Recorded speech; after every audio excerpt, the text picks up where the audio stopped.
Falando um pouquinho sobre o histórico, pessoal. Em 1793, o Spallanzani descobriu que os morcegos podiam voar em ambientes escuros, né? Então, naquela época, chegaram a fazer um estudo colocando esferas de cera nos ouvidos dos morcegos e viam que eles, sem a audição, eles trombavam em obstáculos, né? Então, esse foi uma época que eles estavam estudando esse mecanismo, né? Em 1880, os irmãos Curie descreveram o efeito piezoelétrico, e a gente vai falar mais para frente sobre esse efeito piezoelétrico, e ele é fundamental para a formação da imagem ultrassonográfica e para a existência do nosso exame de uma forma geral, tá? É um efeito bem importante para nós. Em 1942, o Dulce que introduziu o ultrassom na medicina humana, e em 1966 o Ivan Lindau diagnosticou prenhez em ovelhas.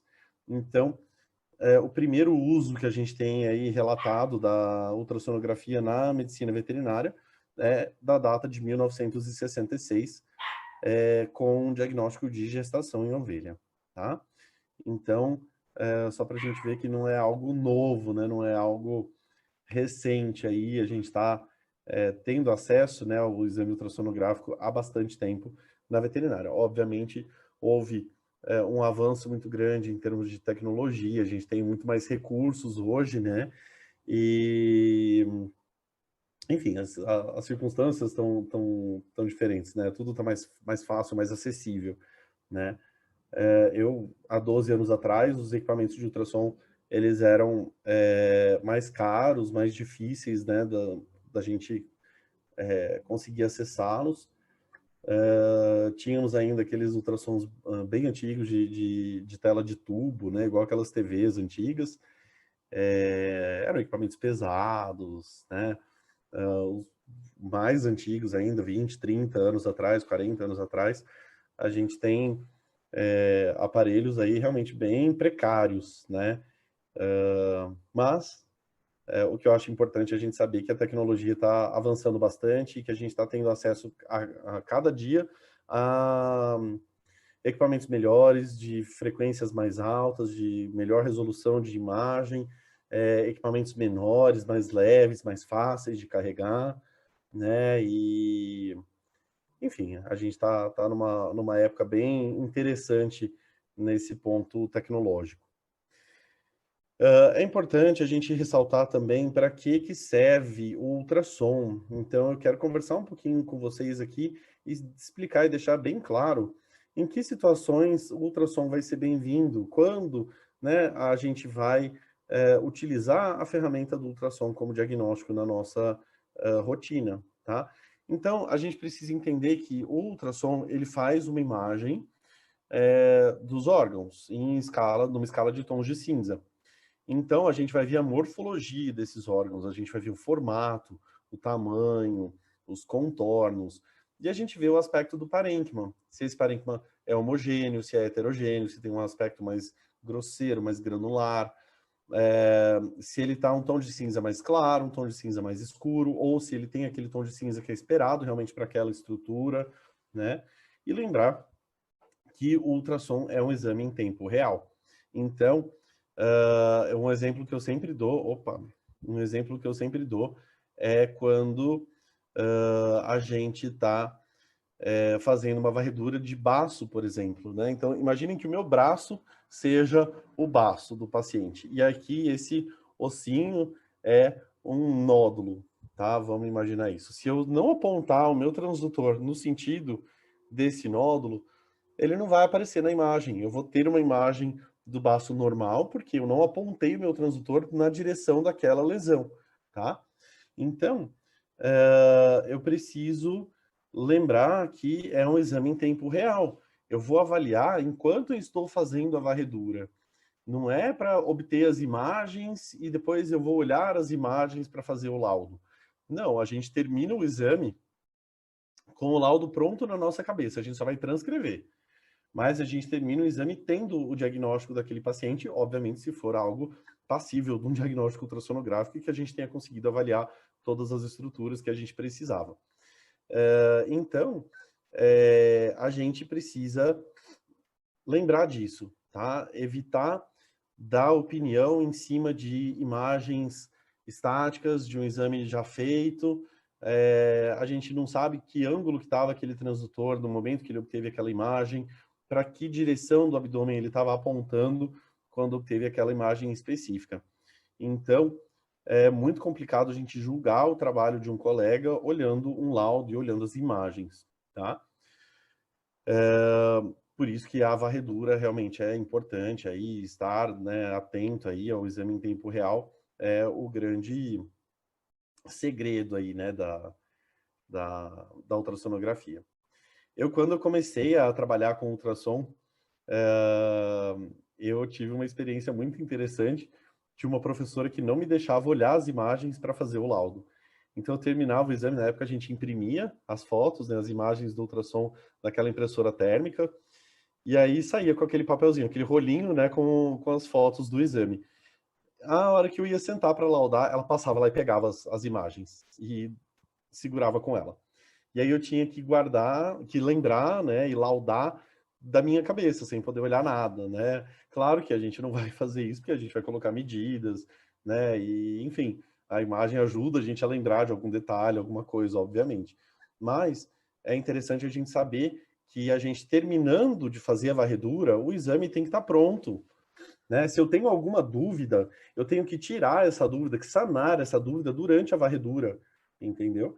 Então, é muito importante. Enquanto a gente está fazendo essa varredura, estão passando conceitos de anatomia, fisiologia, clínica médica. A gente precisa ter um conhecimento muito interessante aí de anatomia topográfica para a gente saber onde a gente vai apontar o transdutor aí para localizar um determinado órgão ou uma lesão, né?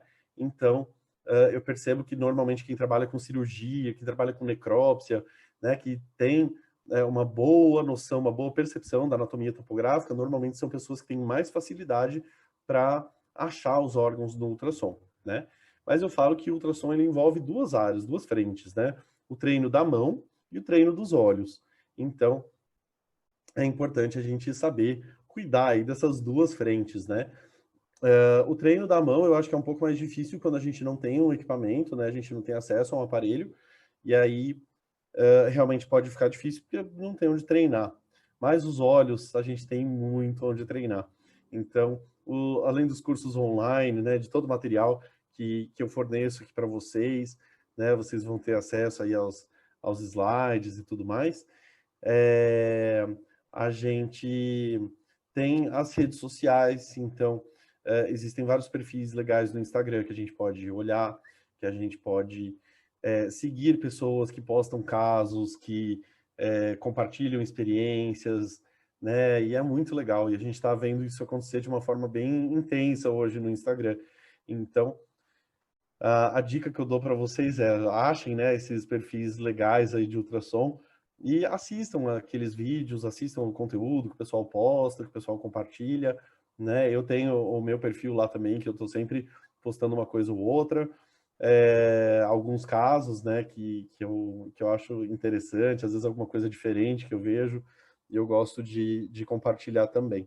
Mas tem muita gente fazendo isso hoje e a gente consegue treinar os nossos olhos e aprender muito olhando, né? Vendo essas imagens e treinando a nossa retina para distinguir esses tons de cinza que compõem a imagem do ultrassom. Então, é bem interessante. E claro, né, com toda a praticidade da internet, né, dos celulares, smartphone, a gente consegue ler um artigo científico, ler uma revista digital, né? A gente tem acesso a tanta informação pelo celular e eu acho que é tudo uma questão da gente se organizar e direcionar, né, para a nossa área de interesse, né?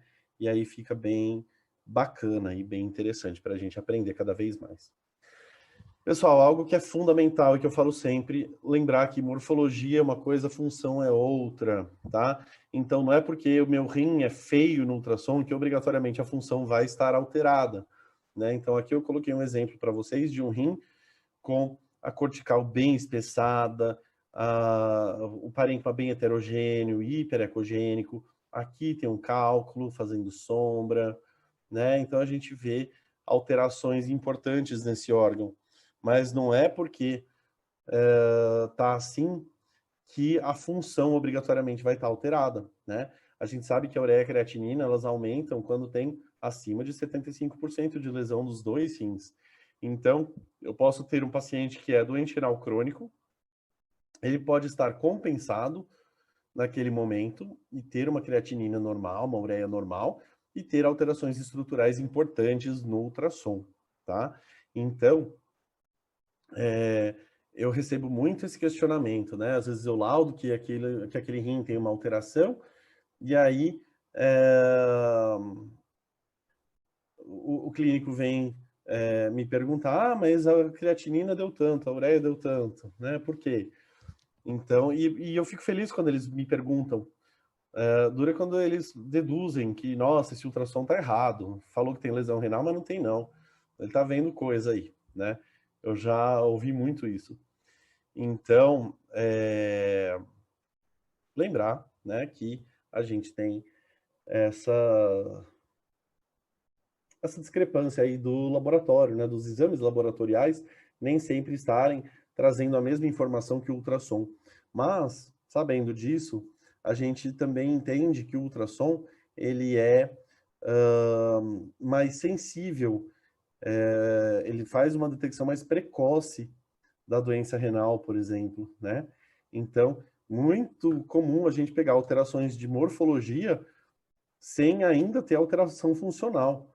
Então, ótimo, né? A gente está detectando de uma forma precoce que aquele animal tem doença renal e que vai precisar ser tratado, ser acompanhado e fazer os exames específicos, né? E não é só porque a ureia e creatinina deu normal, o paciente não é doente renal e pronto, né? Tem que fazer a coisa bem feita. Então, um exame de urina, um SDMA, né? Uma relação proteína-creatinina, aferição de pressão arterial sistêmica, né, dosar eletrólitos, fazer uma hemogasometria. Tem tantas maneiras, né, da gente avaliar de uma forma completa esse paciente e tentar detectar lesões mais discretas, né, mais precoces, do que a gente esperar ter mais de 75% dos dois rins destruídos para a gente ter um aumento da ureia creatinina, né? Não faz sentido. Então, olhem a importância de um ultrassom bem feito, bem descritivo, né? É não subestimar os achados que a gente vai fazer no ultrassom. Então, muitas vezes o próprio clínico fala, não tem nada nesse rim, não, imagina, tá tudo certo.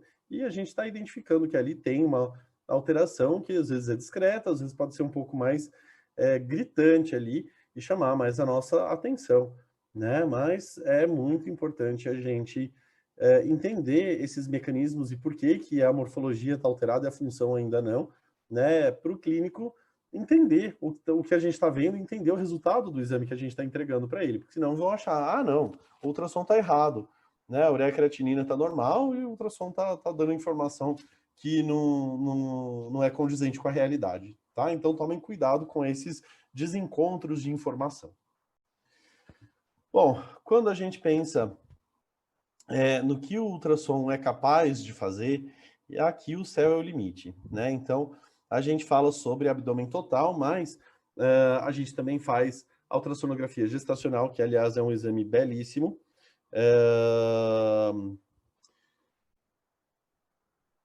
E eu sempre coloco essa observação, que é um exame qualitativo, porque muitas vezes a gente recebe o paciente para ultrassom gestacional e a única informação que o tutor quer é quantos fetos tem. E muitas vezes, principalmente em ninhadas grandes e numerosas, a gente não consegue dar essa informação com precisão. E aí ocorre uma série de frustrações, de decepções aí quanto ao exame.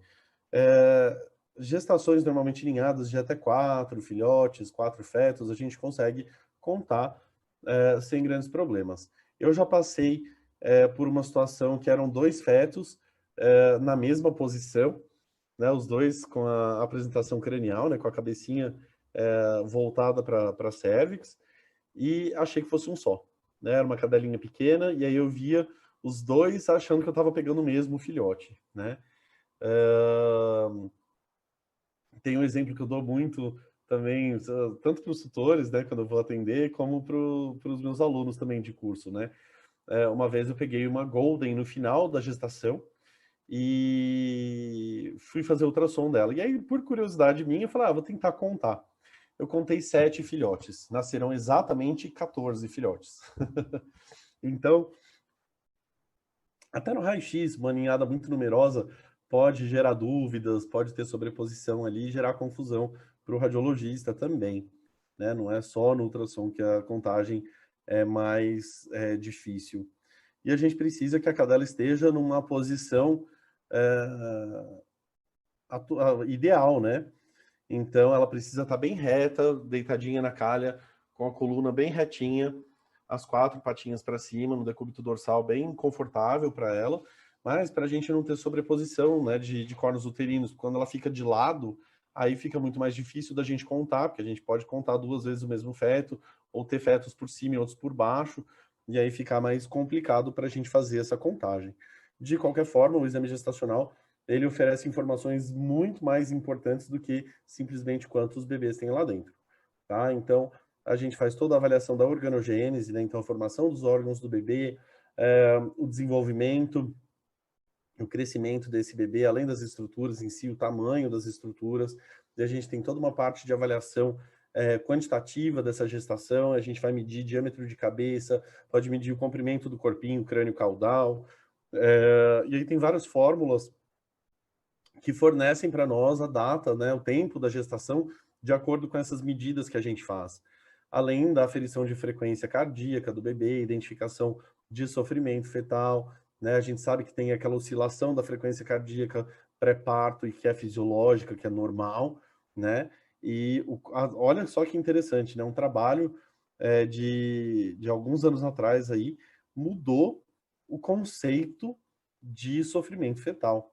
Então, através da avaliação das oscilações da frequência cardíaca dos bebês, né, a gente tem um novo conceito aí de sofrimento fetal. Então, é muito importante a gente se manter atualizado, a gente saber o que tem de novidades aí, para a gente poder trabalhar sempre da forma correta, da forma ideal e oferecer sempre o melhor serviço para o nosso paciente, tá? Avaliação de pâncreas, adrenais e linfonodos, ela é colocada aqui num tópico à parte, mas são estruturas que fazem parte da cavidade abdominal, né? Então, o exame de abdômen total compreende a avaliação de pâncreas, adrenais e linfonodos, mas são estruturas que são pequenas, que são difíceis da gente identificar e que requerem mais treino, tá?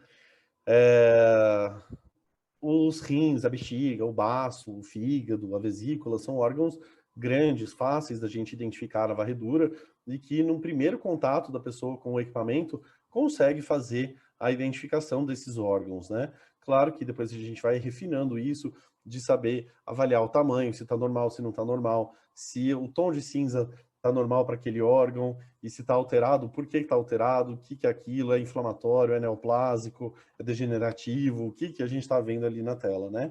Então, aí a gente vai correlacionando aí com essas nuances, né, dessas mudanças de tom de cinza e de textura também que os órgãos podem ter. As biópsias ou as citologias aspirativas também são muito importantes aí, são muito bem-vindas, né, na clínica de pequenos animais, então, principalmente para diagnósticos de doenças hepáticas difusas, doenças da próstata também ajuda a diferenciar, muitas vezes uma prostatite, uma neoplasia prostática vão ter um aspecto muito semelhante, e aí fazer uma citologia aspirativa dessa estrutura já ajuda absurdamente no diagnóstico. Essa semana eu fiz, semana passada, aliás, eu fiz uma citologia de fígado de uma cachorra que estava com uma massa, né, com uma neoplasia, e aí a citologia sugeriu realmente malignidade ali, estão achando que pode ser um carcinoma, né, e a cadelinha vai para cirurgia para retirar aquele lobo hepático e fazer o histopatológico e fechar esse diagnóstico, né? Mas a citologia, ela vem aí num contexto bem interessante e dá bastante informação para a gente também. Não só pensando em diferenciar neoplásico e não neoplásico, mas também para diferenciar tipos de inflamação, lesões infiltrativas, né? E no fígado, por exemplo, é muito importante quando a gente vê alterações difusas do parênquima, é bem bacana a gente saber colher material aí para citologia, porque pode ajudar bastante. E claro, muitas vezes as biópsias também são importantes aí, né? E aí o pessoal, quando faz guiado por ultrassom, faz utilização da Trucut, que aí ela vai retirar um fragmento mesmo do tecido e não só algumas células com agulha fina, né? Vai dar uma mordidinha lá no órgão e tirar uma amostra mais representativa para análise, né? Então, o uso da Trucut, ele é normalmente mais interessante pensando no material que vem, mas também existe risco de hemorragia, né? Então, precisa tomar cuidado, monitorar esse paciente depois do procedimento, né? Avaliar, fazer os testes de coagulação, né? Para ver se está tudo ok e que aquele paciente possa passar pelo procedimento com segurança, né? Avaliação de músculo esquelético, gente, aqui eu quero dar uma dica de ouro para vocês, que avaliação de músculo esquelético é pouquíssima gente no Brasil que faz, tá? Aqui em Ribeirão Preto, hoje nós estamos com cerca de 20 ultrassonografistas na cidade, talvez até mais. Todo mundo faz abdômen. Meia dúzia faz ultrassom ocular. Uns 2 ou 3 fazem ultrassom cervical. E nenhum faz ultrassom de músculo esquelético. Nem eu. Tá? Então, tem demanda para isso, os fisioterapeutas, os ortopedistas, os neuros querem, né, e pedem. Eu recebi uma solicitação uns tempos atrás aí de uma punção, na verdade era para fazer um bloqueio anestésico do plexo braquial de um gato guiado por ultrassom, né? E eu não faço isso, não trabalho com esse tipo de situação, não acesso a essa região, né, na minha rotina, no meu dia a dia, e não trabalho com essa parte de músculo esquelético. Mas, gente, saibam que tem demanda e é extremamente difícil alguém que faça isso, né? Então, quando vocês tiverem oportunidade, façam, estudem, né, se aprimorem nisso, para que a gente passe a oferecer mais esse serviço, né? E eu tenho certeza que vai ser um diferencial muito importante para vocês, né? Quando começarem a fornecer esse tipo de trabalho na cidade aí de vocês, na rotina de vocês, né? A avaliação de mamas por ultrassom, ela não é muito comum ainda, né? Existem alguns trabalhos que estão sendo feitos aí, estão em andamento sobre ultrassonografia mamária. Então, eu acredito que em breve a gente vai ter algumas novidades nesse aspecto. Então, vamos, né? A gente já sabe aí que a ultrassonografia das mamas é tendência e vamos ver os próximos trabalhos que vão ser lançados aí para a gente pensar, né, em maneiras da gente ampliar os nossos atendimentos e de melhorar cada vez mais, né?